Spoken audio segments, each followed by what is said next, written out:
have Deontay, the bronze bomber, who came in tonight and displayed the right hand, which I'm going to now call the hammer of Thor. So Deontay, come on up, everybody. The heavyweight champion of the world, WBC heavyweight champion, Deontay.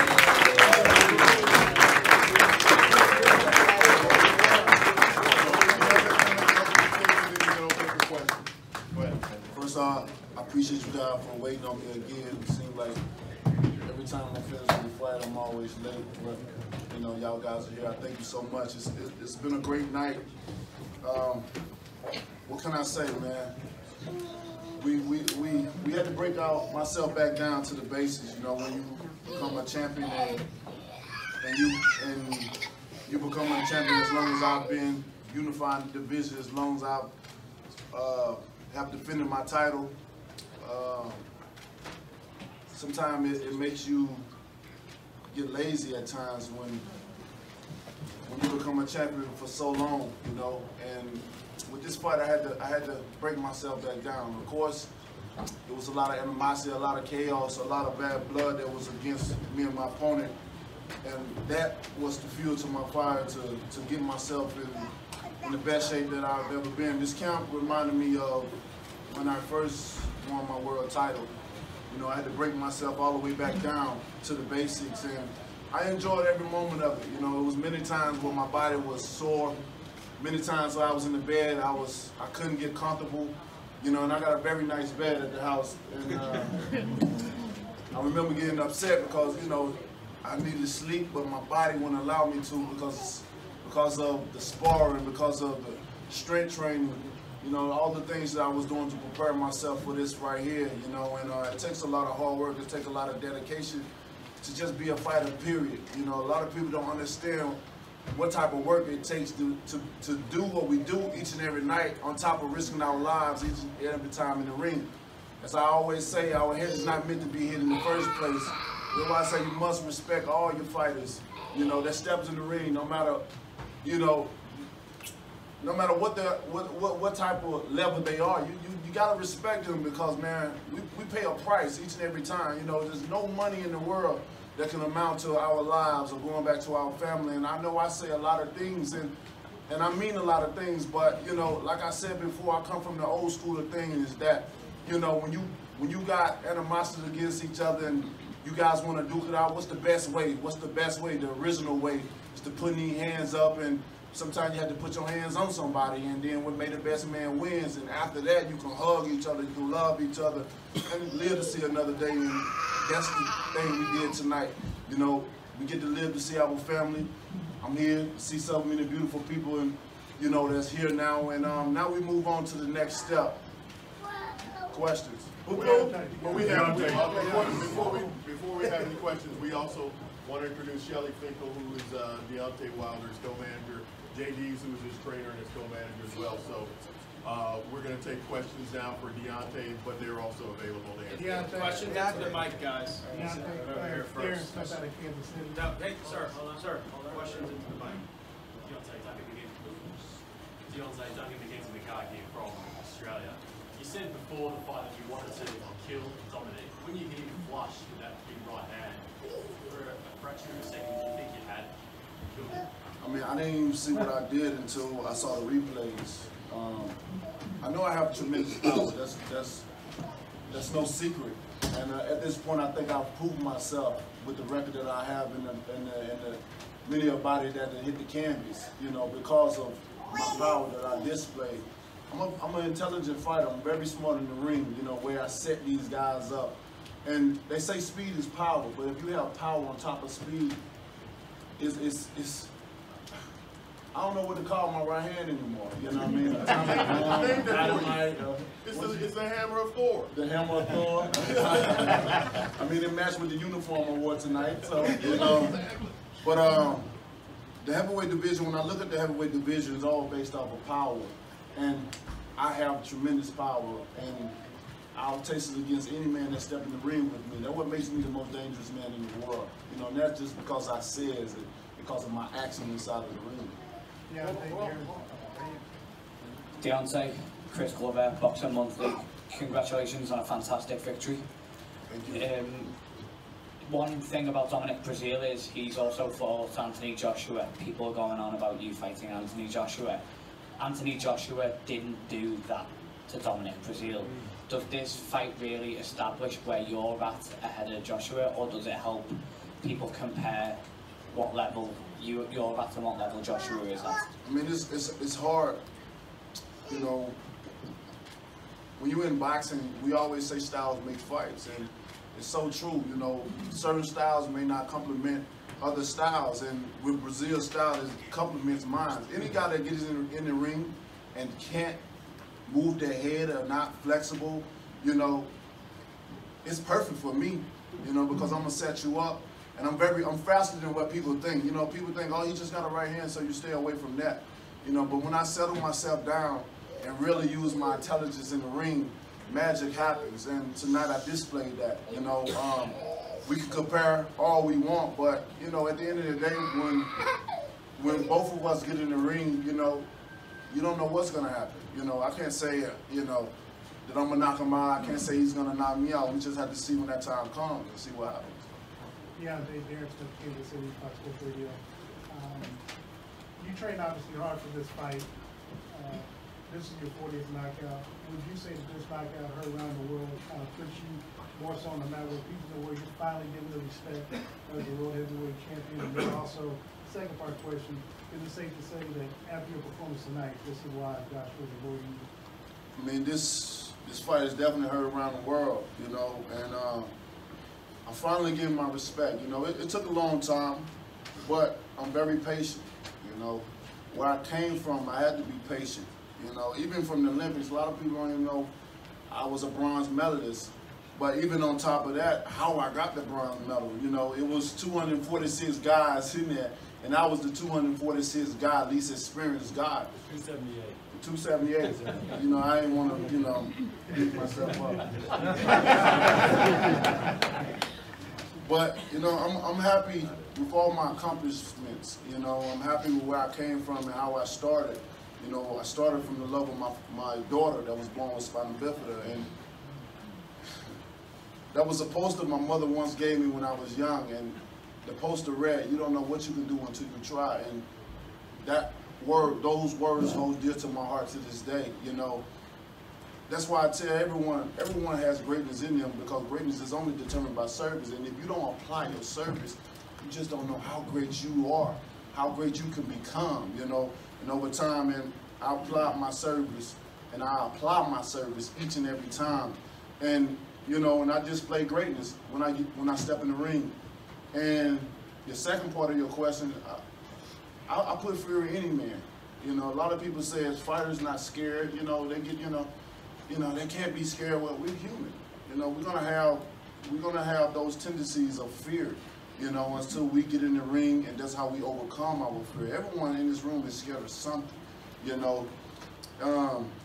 But it comes a time where we must face our fears. With me, no man wants to get humiliated on national TV, and their body drops like that. You know, you just never know what it's gonna do after you get hit from a devastating punch. You know, you can fall on your face, you can ball up, your legs can bend, and you know, you can fall out the ring, many different things, and no one wants that highlight on them, because the way the internet is set up right now is undefeated. And, you know, it's embarrassing to get in there, but for me as a warrior, and I see all these other fighters as warriors, I would tell them, don't hold your head down, because you did something with a lot of people in the world. You know, we got, what, billions of people in the world? I don't know the exact number, but that would differentiate them from a lot of people, because a lot of people won't get in that ring to just step in there, yet alone talking about taking a punch. So I would tell all my opponents, old fighters, to hold your head up high. You know, if you fail, you know, today, tomorrow is a new day, and you can train, and like I said, you can apply your service and be great. But I'm a big threat to anybody in the heavyweight division, and each and every time I display that, not only with my words, but with my action as well. Hey Deontay, congratulations on the win. My question for you is, the next fight for you, it seems it's not going to be Fury because of his new TV contract, but what do you think legitimately could be your next fight? Is it Joshua? Is it a rematch with Ortiz? Is it Kornacki that people have talked about? So I'd like to hear from you, and maybe Shelly, you can address that also. Thank you.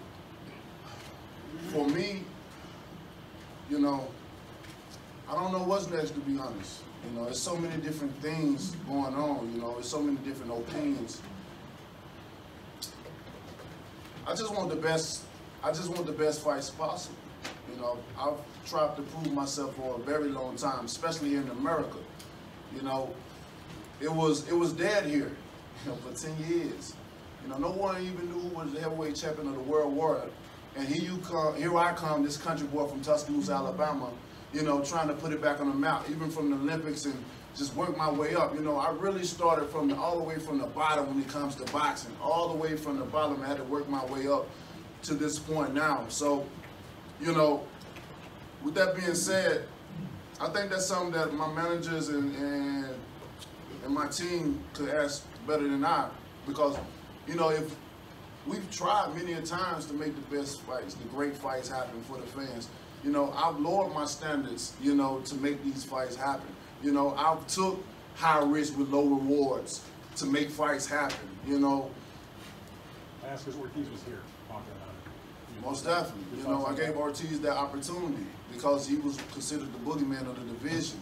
And people were still said I had to prove myself, and that's why I made that fight. Let's make that fight happen. You know, if they saying that everyone's scared of him, let's make it happen. That's what I do, you know what I mean?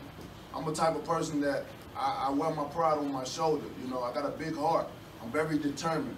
I know who I am. I know what I stand for. I know what I represent. And anyone want to test me and doubt me and who I am, then I'm willing to prove you wrong. I've had to prove myself to people throughout my whole entire life. So this is nothing new to me, you know. I'm the best in the world, and that's what I feel, no matter what opinion it is. And, you know. You would fight him again? Ortiz? I'll fight him up. I mean, the heavyweight division is very small, you know, so why not have 2 fights, 3 fights? You know, all these guys, that's why I don't understand why none of the big fights haven't happened thus far. If you lose, okay, rebuild yourself and get back up. Most of the time in life, many people lose, but they give up. And the great thing about life is people want to see how you fall and get back up. It's easy to stay on top. It's easy to be a winner and go around and be a winner with no losses and different things like that. You know, everybody wants to be a winner, but a real winner, a true winner is someone that falls from that platform, because everyone wants to see how they develop themselves and get back up in life. And that's why I don't care about my record, you know what I mean? That's how you become a 2-time champion, a 3-time champion, a 4-time champion. And the heavyweight division, like I said, is very small. So we got to make the big fights happen. You know, if one lose, you can come back. Look at most of these challenges, they lose so many different times, but how many times they get title fights? Look at Breazeale. He lost before, and now he's in another title fight, you know, and the list goes on and on. So I think that's something that Shelly will be, you know, can have more insight on than I. First of all, Deontay will fight anyone. And he was willing to fight Joshua for very little comparative to what he was worth. And when someone wants to make a fight, they make it. When we wanted to get Fury, we overpaid him. We gave him anything he wanted in order to make the fight. And Deontay is a man who doesn't make excuses. Him and I have discussed when he went into the ring with Ortiz. He didn't talk about it after that. He was sick. He was laid up in bed a couple of days before it. And we said, boy, imagine what it would be if you really went into the ring healthy and trained right. You saw pretty much that tonight. And I'm in very close negotiations with John Skipper. I'm going to see him next week. I'm in constant touch with Top Rank. All of those fights are going to happen, whether they happen next or 2 fights down the line. You will see all of them in the near future, and they'll be on terms that are acceptable to Deontay, not begged by Deontay. So then what is next? Is it Ortiz? It's not done. It's not done. This coming week, we hope to lock in one of them. One out. Do fights for the next fight. Who are those candidates? I just named them. Oh, those two, okay. There's 3 guys out there. One of those will be done then, and very shortly after, another one will be locked in for the next one. Deontay, Valeria Rubino, V-Sport, congratulations. You said this was much more than a boxing match, but then after your victory, there was a lot of animosity, but then you went on and hugged your opponent. What does this say about the sport of boxing and your approach to it? And also, second part of the question is 9 title defenses. How important, how crucial is patience in this sport, and what does it take to be a long-term champ? Patience is very important in this sport, you know, because, I mean, boxing is like the weather, it changes up all the time. You know, even when you think you have something set and strong, the next minute it changes. I mean, that was once upon a time a fighter, you know, stepped in the ring, and when the bell said ding, he got out of there. You know, I'm sure the other opponent was like, man, you messed up my money, you know? I've trained so hard for this fight, and just to get to this point, we in the ring facing each other, and now you're gonna step out. See, those things in boxing, I mean, boxing keep you on your toes, you know? The business side of boxing is a crazy thing as well. I'm very happy with my accomplishments and defending my title for the 9th time. You know, that put me up there with the legends up in the sport, you know, and I want to continue to set examples. I want to be a hard active father for, you know, younger guys that are looking up to maybe be like Deontay Wilder, you know. What was the first part of your question? About hugging him after. What does he say about your approach to boxing and the sport of boxing itself? Well, I think I show my character, you know, not only outside of the ring, but inside of the ring as well. You know, I know I'm a type of person, I always say I'm passionate about what I say, I'm passionate about what I do. And, you know, for me, I'll say some of the darndest things. Sometimes I make up my own words sometimes. You know, you may not even understand sometimes what I say, but that's just my passion that come out. And like I said, I've been raised by the old school guys, you know. Yeah, if you have animosity, if you have some type of ill will towards a person, let's fight it out. You know, that's where I come from. Let's fight it out, and once you get finished, you know, if you got the best of me, if I got the best of you, we can hug it out. I mean, there's always tomorrow, and that's what it is. And that just right there, that's just what I displayed in the ring. You know, we have so much bad blood against each other, but I did what I had to do. All the negative energy I had towards him, everything that was built up inside of me, I had opportunity to release. That's why boxing is very important. It's a very important sport for me because it gives me the opportunity to release negative energy, even if it has to be on a human being, you know, and I love it. So, but, you know, I got a kind heart and I love everyone, you know, I love all people, and after doing what I did, I just wanted to come over and say, man, it's over with, you know, we got in the ring, we fought it out. There shouldn't be no more animosity against each other. What happened in the past, we're going to keep it in the past, and we're looking forward to a beautiful and bright future. Right here, Deontay. Deontay, JR and CBR from FightHype.com. We've seen plenty of fighters criticize you on things that you do in the ring, like actual skill-based thing, professionals, professional trainers that say these things, sit down, I'm sure they're watching tape, and then when they get into the ring with you, whatever they're seeing on tape is not translating over. What is it that they're missing? What is it that they're not, that they can't, that doesn't translate? When they get in the ring, it's something different. What exactly is that? What do you think that is? You want me to give them the kryptonite to defeat me? You know, I'm just one of those special kind of people, you know. I feel, in my strong opinion, I'm one of those type of fighters that come around every so many decades, you know. My grandma said I was anointed by God, you know, and those words still stick with me to this day. And when I was a child, I didn't understand certain things that she would say, you know, because I was a child. So we did as a child, but when I became a grown man, you know, I started realizing, so I started understanding. I started getting in different situations where I'm like, that's what she was talking about. So I'm still learning myself, you know. I'm big on meditation, so that allowed me to even come closer with myself. Sometimes I can spend months and months at a time alone with myself, just to learn myself, just to understand myself a little bit more, you know, meditation is very powerful and it helps me.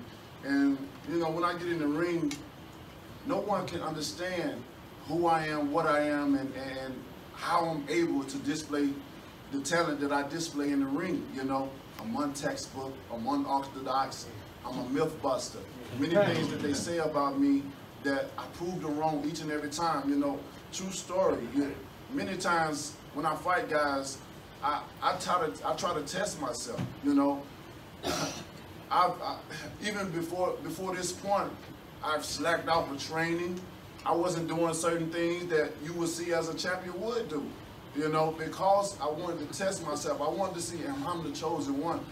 It is what she's been saying is true. And each and every time, you know, I prove myself right. You know, I prove a lot of people wrong and prove myself right that what she said is actually true. And I think that's a great thing about myself, that these trainers, especially the old school trainers, you know, because they have the old mindset of if you do it this way, this is what it takes, you know, because they've seen former champions, you know, accomplish so many things following these rules, but it's a different time and era. You know, we have so many different things, technology, that can take us to the next step, you know, than what they didn't have in the past, you know, and for me, you know, I'm just one of a rare kind. I'm a different species. I'm one of my kind. I'm one of a kind. One thing, if you take a look and watch the knockout, he timed it so quick, Yes. and boom, it was over. It wasn't like a wild punch. He knew exactly where that right hand was going, and over. You know, and when I watched the replay, I thought there was another punch coming, and no, that was it.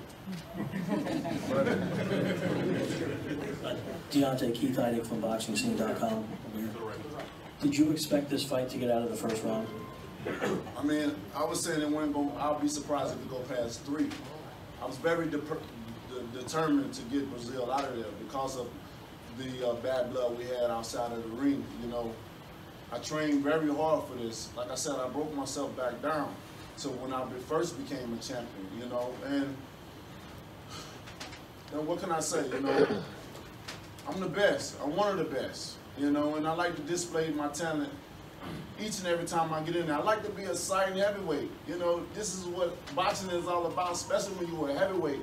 You know, we feel like we have so many obligations to fulfill, you know, people put so much pressure upon us, and, you know, the things I do is natural, you know, I'm very intelligent in the ring, even when others don't even see the beauty inside of me, but it ain't for them to understand. For what God has for me is for me, you know, and I just want to show you guys the greatness that I have. What did he say to you after the fight? He wanted, you know, he wanted to bring his family in with my family, and we just, you know, everything is all about love, man. We just squashing everything, you know. Like I said, my heart is pure, you know. It's filled with love, and I want to show that I'm about what I say, you know. Like I said, I'm the realest champion in the business because I believe in myself. I believe in what I say. I believe in what I do. I'm very passionate about that. And I show, my actions show, you know, not only just my words, but my actions show. And I can break myself down and say, man, I love you. You can say you love me. And, you know, man, he wanted to come in and, you know, bring his wife to meet mine and the kids. And we just come together, man. You know, if I see him out, we can shake hands. I mean, we can go out to eat or something like that, and this is what it's all about. And that's why I love this sport. You know, it helps so many fighters out. You know, some fighters, you know, still are stubborn. You know, some fighters, you know, whether they win, lose, or draw, they still have that animosity, which I don't understand because it's, you know, when you get angry with something, it takes a lot. You know, physically, mentally, emotionally, to stay mad at a person. You know. Forgiveness, why you can't forgive a person, you know what I mean? I believe in second chances, and I don't want that stress on me, because that's a health problem as well, too. You know, they say it takes more nerve to frown than smile, you know, and I'd rather smile at you than frown at you. Pugilism Company, Deontay, thank you for this spectacular knockout and performance. Now, was that the hardest right hand you ever hit someone with? And if not, then who? I mean, this knockout reminded me of a Spuka, you know. Like I said, when I come to the Barclays Center, I have my most devastating knockouts. And to be honest, I didn't even feel the punch. And those are the scariest ones when you don't feel it and you just know it. You know, it's just an instant. I've done this so many times. And you know, it's just, one second you could be gone. I mean, I'm a dangerous guy, you know what I mean? My hands are lethal, you know? And, you know, I'll let the fans be the judge of which one they feel is the hardest of mine, because I take pride in each and every last knockout that I display. You know, I think that's what makes me one of the top exciting heavyweights in the division thus far. Okay, one more question. Last question. Last question. Hey, Deontay. I've covered you when you had 4 rounds at the StubHub Center, and now we're in front of New York and you hear accents. So that means you're an international star. And what I wanted to ask you was, from ground zero to now, what's been your biggest inspiration as it relates to where you are now? Man, it's the sacrifice, you know, the sacrifice that I had to endure. You know, my father always instilled in me and my brother to be hard workers. Nothing is given to you. You have to earn everything. You know, that's a part of why I love being from the South as well, too. Nothing was given to me. You know, I've had to work for everything, you know. I had to, man, it's been crazy for me. But I appreciate how I came up. I appreciate my life. I appreciate the things that have been instilled in me, you know, because I apply that. They say to be wise, you must apply knowledge first to life, and then you become wise. Just because you're old don't make you smart, don't make you wise, because you can be an old fool as well. And I like to apply knowledge to life, and it allows me to be who I am. And as I get older, that age is beautiful, you know what I mean? That's why I'm like, how old are you? People, I don't want to tell my age. Why not? Age is beautiful, you know what I mean? The more and more you get older, the more you experience things. And like I said, if you apply knowledge to life, you become wise. And that's what I've done throughout this time, just starting from the bottom. It allows me to see certain things, you know, I can know what's real and what's not, who's fake and who's not, you know, instead of just all of a sudden coming out of the Olympics being an Olympic sensation, this guy that everybody thinks is going to do it. Nobody knew who I were. Even after the Olympics, they still didn't know. I still had to build myself up, but I appreciate that because I needed that. And that's what made me who I am. It made me be a strong man now to have a mindset that I have. Like I said, my mindset's so big, a spaceship can fit in it. I'm an open-minded person, you know, and I just appreciate it all. All right. Thank you.